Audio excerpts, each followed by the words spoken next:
Google's Home Max is the third smart speaker the company has released following last year's Google Home and the newer, tinier Home Mini. At $399, it's by far the most expensive as well, but as the name suggests, it's also the biggest. It does sound far better than any other Google Home, by the way, and it is an outstanding speaker even without the built-in assistant. But that doesn't mean it's a must-buy.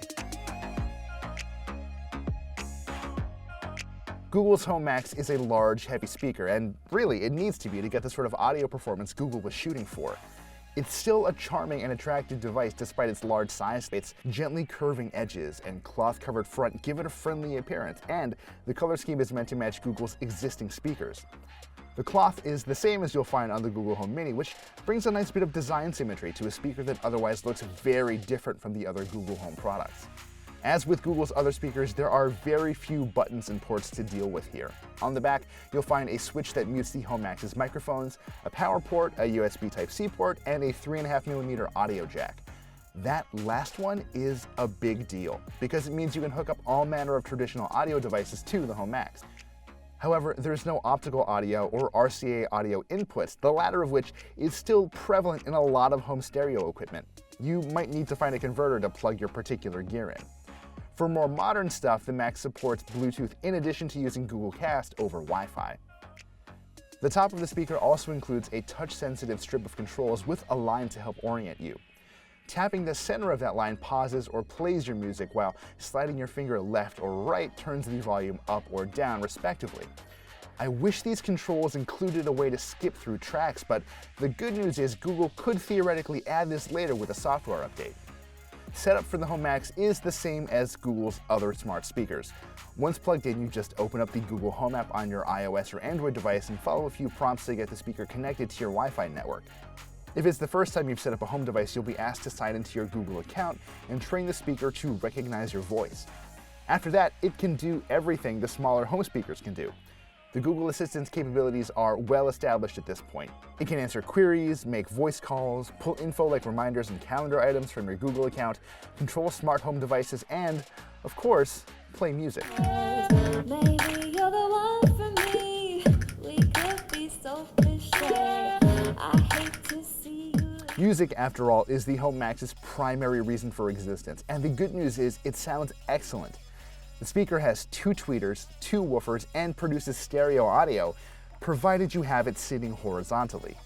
Standing it up vertically works too, but the speaker only runs in mono that way, just like the Sonos Play 5. Either way, it's probably the best smart speaker on the market. Bass response is excellent without being overwhelming, and highs sound crisp without being shrill. The closest comparison for the Home Max is the aforementioned Sonos Play 5, which, by the way, costs $100 more but does sound a little bit clearer.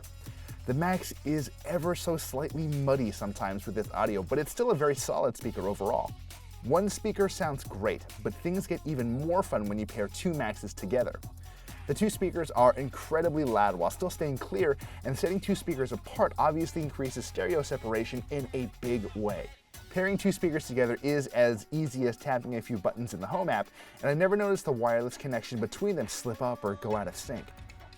The original Google Home or anything in Amazon's Echo lineup can't come close to matching the Max.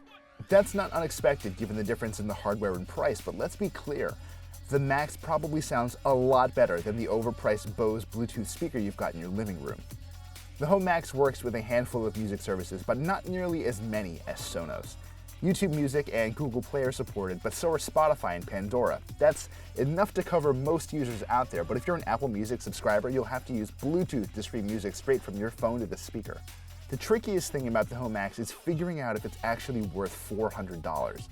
For that money, you can get 2 Sonos Play 1 speakers or the voice-activated Sonos One speakers and set them up in stereo. You won't get as much bass, but they will offer a much wider soundstage and excellent music quality for the price.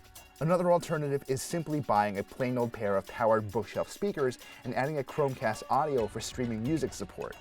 A Google Home Mini will let you control the Chromecast with your voice, and then you've got the same basic features as the Home Max with potentially better audio quality. It's more complicated, but the people who are in the market for a more serious audio setup probably wouldn't mind the extra work. Still, the Google Home Max is a simple, attractive, smart speaker that sounds excellent. If you want a one-stop solution to filling a big room with excellent audio, the Home Max deserves your consideration. True audio enthusiasts will do better elsewhere, but the Home Max sounds way better than any other smart speaker out there.